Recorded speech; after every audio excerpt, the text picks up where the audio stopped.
Fala, seus cristãos cansados, graça e paz a todos os santos da internet. Chega a hora da gente, dessa vez, infelizmente, essa semana, não dar o pontapé inicial da lição, mas dar uma recapitulada na lição. Infelizmente não deu para postar no sábado anterior, a correria estava muito grande, programação na igreja, fim de ano, enfim.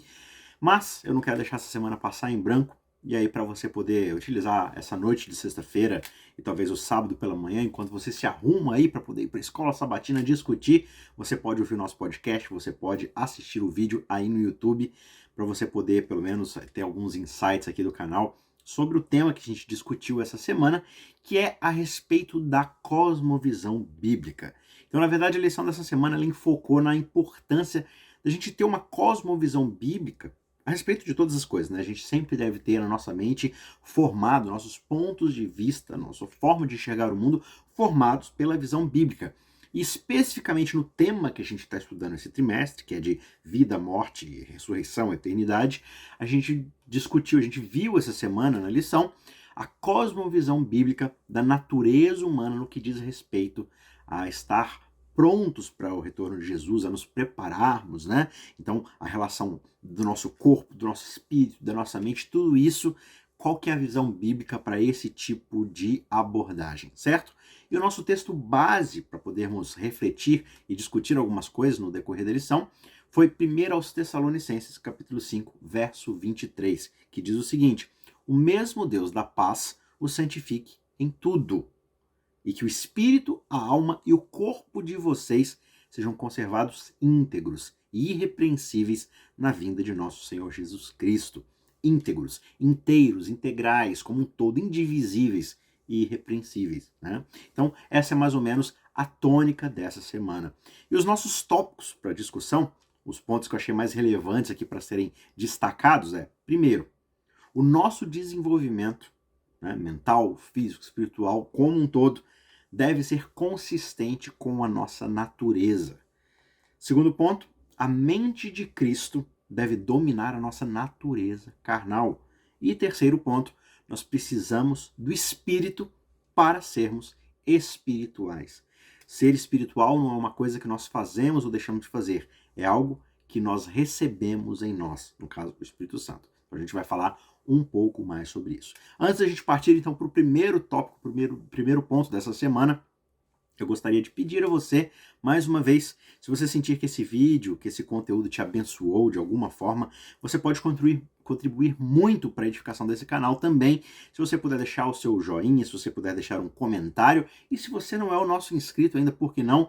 Se inscreva no nosso canal, a gente tem meditações diárias, a gente tem a lição da Escola Sabatina todas as semanas, e no ano que vem nós vamos trazer um curso aqui sensacional de teologia bíblica, onde a gente vai fazer um estudo narrativo da história da redenção, livro por livro da Bíblia, vai ser uma jornada aí no decorrer do ano, e aí você fica por dentro de todas essas coisas estando inscrito aqui no nosso canal. E, claro, assinando as notificações. Beleza? Então eu conto com o seu apoio, conto com a sua ajuda. E se você quiser nos ajudar de alguma outra forma, seja financeira, seja de algum tipo de apoio, de tempo, de ajuda, enfim, você tem os nossos contatos, você tem os nossos dados aí na descrição desse vídeo. Tá certo? Vamos então voltar aqui para o nosso conteúdo. E o primeiro ponto que a gente destaca aqui na lição dessa semana é: o nosso desenvolvimento deve ser consistente com a nossa natureza. Quando a gente olha para Jesus, a gente lembra que Jesus foi o nosso exemplo máximo, né? Jesus Cristo é Adão do jeito que Deus criou Adão para ser.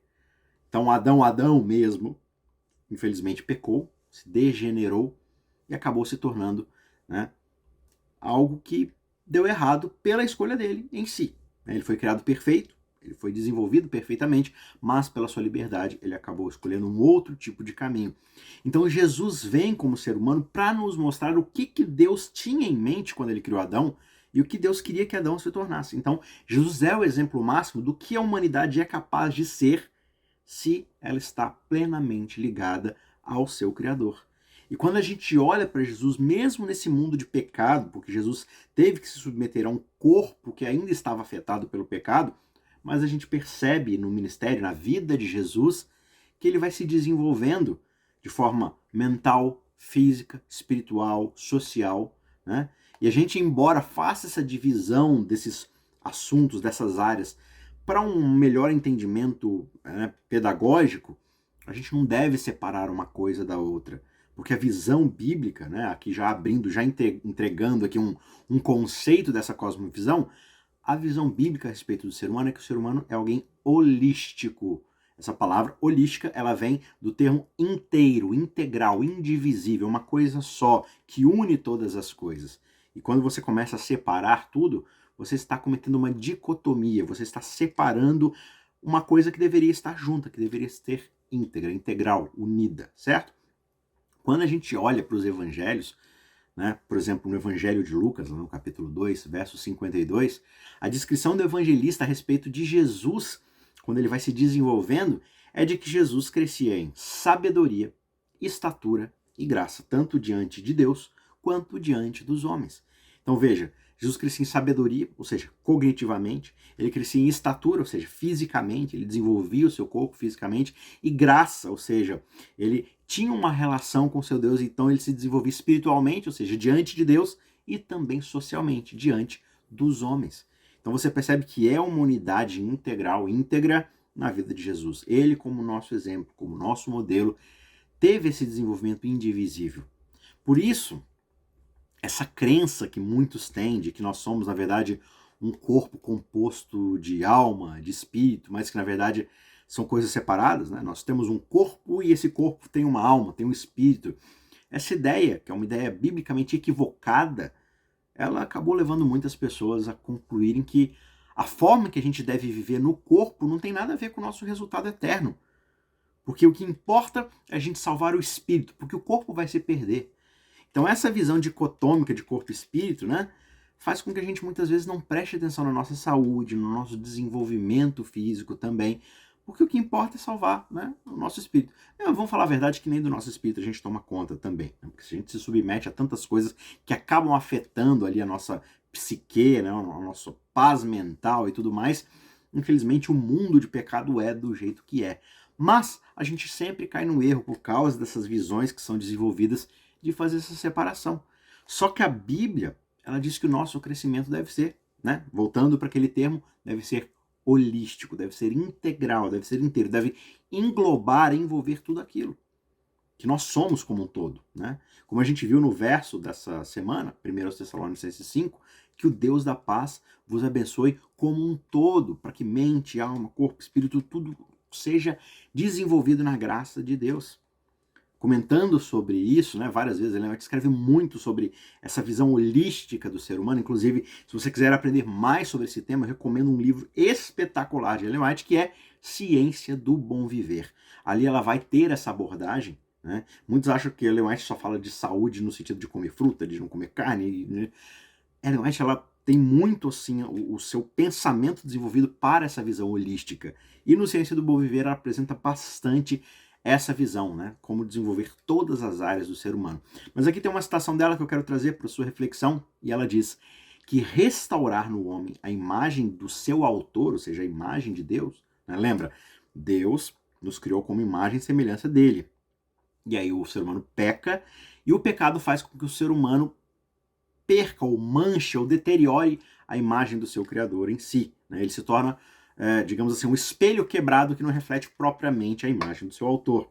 Então, levar o ser humano de volta a essa perfeição em que ele foi criado, ou seja, promover desenvolvimento físico, mental e espiritual, é justamente essa restauração que Deus quer promover, né? Ele quer restaurar em nós a sua perfeita imagem, de forma física, mental e espiritual, tudo junto, tudo misturado, porque, na verdade, é uma coisa só, né? Isso está lá em Educação, página 9, certo? Então, existe uma diferença quando a gente olha assim, para a forma como o cristão deve se preparar. Existe uma diferença, na verdade, entre se preparar e estar pronto, obviamente, né? Existe um processo a se preparar do que, na verdade, simplesmente estar lá pronto, achando que já se desenvolveu completamente. A preparação, ela leva tempo. E aqueles que ficam adiando a preparação, jogando lá para frente, né? Não, um dia eu vou começar a me preparar, um dia, e esse um dia talvez ou nunca vai chegar, ou talvez chegue mais rápido do que você pensa, e você vai acabar ficando sem tempo.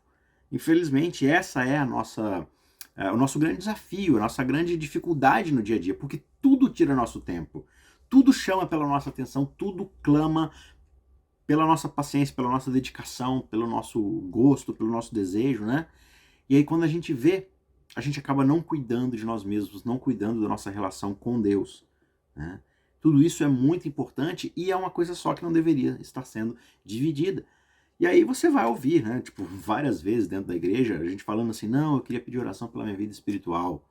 Como se a minha vida espiritual fosse algo separado da minha vida como um todo, né? Porque na nossa cabeça, não, assim, a única questão que tem um problema na minha vida é porque eu não dedico tempo para Deus.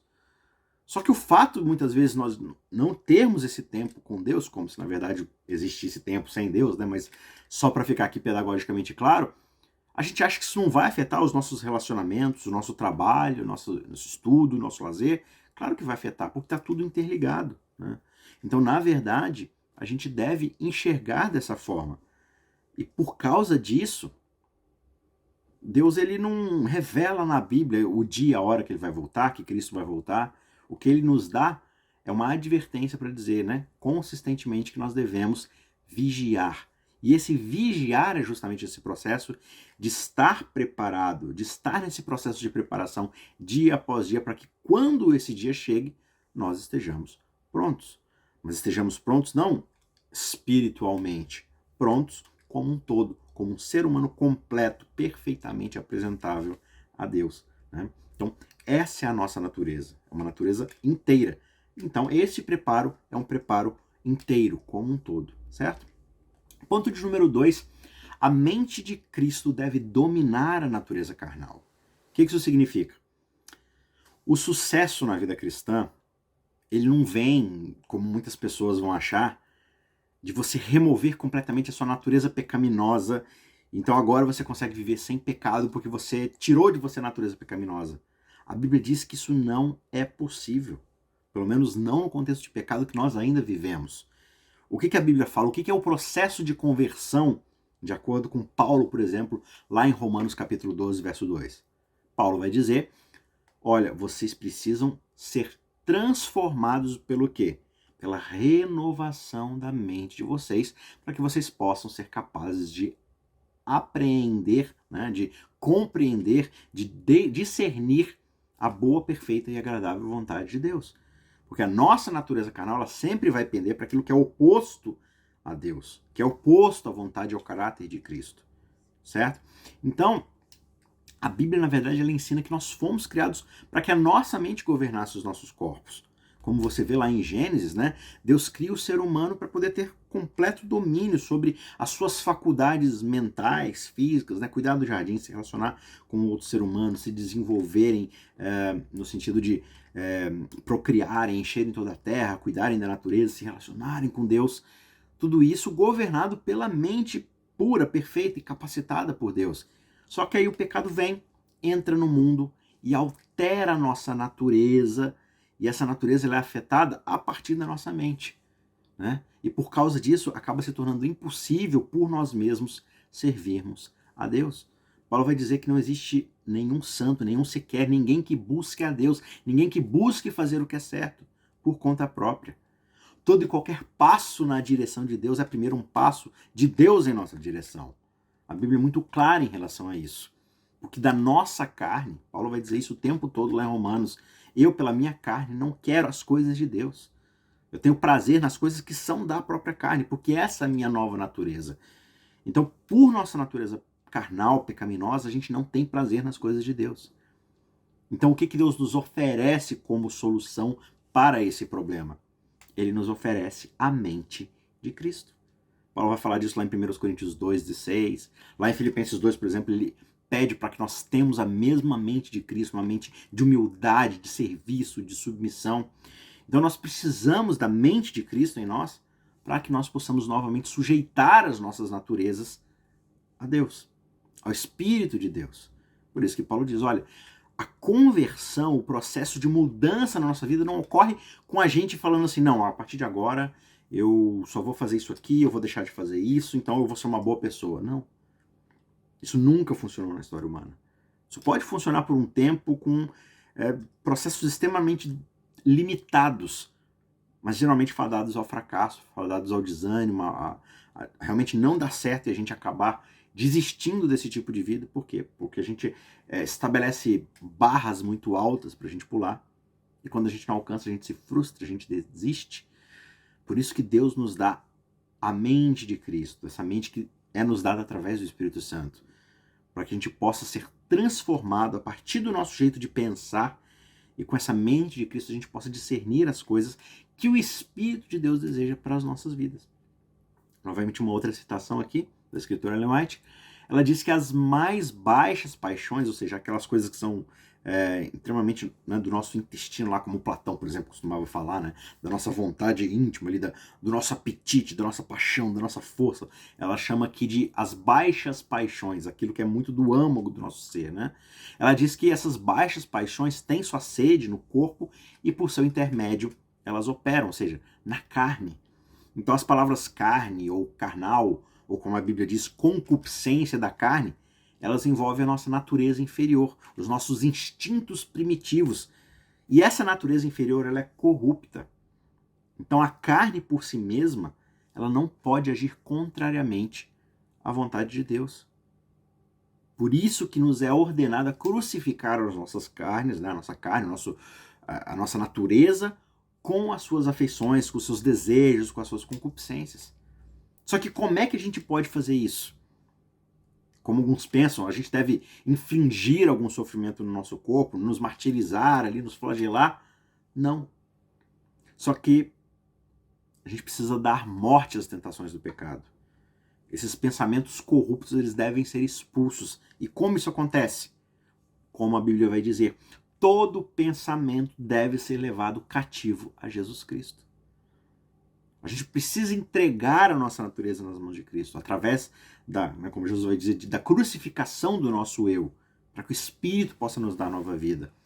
Toda propensão animalesca da nossa natureza selvagem deve ser sujeita às faculdades mais altas da alma. E como isso acontece? Pela dominação do Espírito de Deus nas nossas mentes, mudando o nosso jeito de enxergar, mudando o nosso jeito de interpretar o mundo e reconhecer no nosso dia a dia, nos nossos passos, qual é a boa, perfeita e agradável vontade de Deus. Finalmente, ponto de número 3, nós precisamos do Espírito para sermos espirituais. Nós não somos espirituais porque a gente faz coisas de igreja. Nós não somos espirituais porque a gente faz as coisas diferente dos carnais. Então, ao contrário da opinião popular que as pessoas carregam, a gente nós não somos seres espirituais. Pelo menos nós não somos assim a priori, ou seja, por nossa própria natureza. A Bíblia diz que, na verdade, nós somos carnais. Nós estamos em oposição à verdadeira espiritualidade, ao que é ser espiritual. Paulo vai falar disso lá em Romanos, capítulo 7, verso 14. Né? E lá em João, Jesus vai dizer que Deus é espírito. Por isso, para adorá-lo, precisamos estar em espírito e em verdade. Só que essa condição de estar em espírito é uma condição que não é natural para nós. E aí, para a gente se tornar, de fato, seres espirituais, Jesus vai dizer para Nicodemos o quê? Aquele que nasce da carne, é carnal. Mas aquele que é nascido do Espírito, esse é Espírito. Portanto, nós precisamos nascer de novo. Nós precisamos ser colocados para a morte. Nossa natureza carnal precisa morrer, ser crucificada, para daí nós nascermos novamente pelo Espírito. E aí, sim, nós devemos viver segundo o Espírito. Né? Ou seja, caminhando de acordo com o Espírito, como Paulo fala em Romanos 8,4. Não nos fixando, né, nas coisas terrenas, mas olhando e nos fixando nas coisas do Espírito. Ele fala isso no verso 5. Precisamos crucificar os desejos carnais pelo poder do Espírito. Ele fala isso no verso 13. E também Pedro, no capítulo 1, verso 22, vai dizer que nós devemos obedecer a Deus pelo intermédio, pela ajuda, pela força do Espírito. Então você pode ler, por exemplo, lá 1 Coríntios, capítulo 1, capítulo 2, comecinho do capítulo 3, e você vai ver claramente essa distinção. Inclusive num verso que muitas pessoas interpretam errado. Né? Quando Paulo diz lá que nenhum olho viu, nenhum ouvido ouviu, jamais penetrou no coração humano as belezas daquilo que Deus tem preparado para aqueles que o amam. E a gente fala assim, Paulo está falando do céu. Mas não, Na verdade, em todo o capítulo 2, Paulo está falando da vida no Espírito.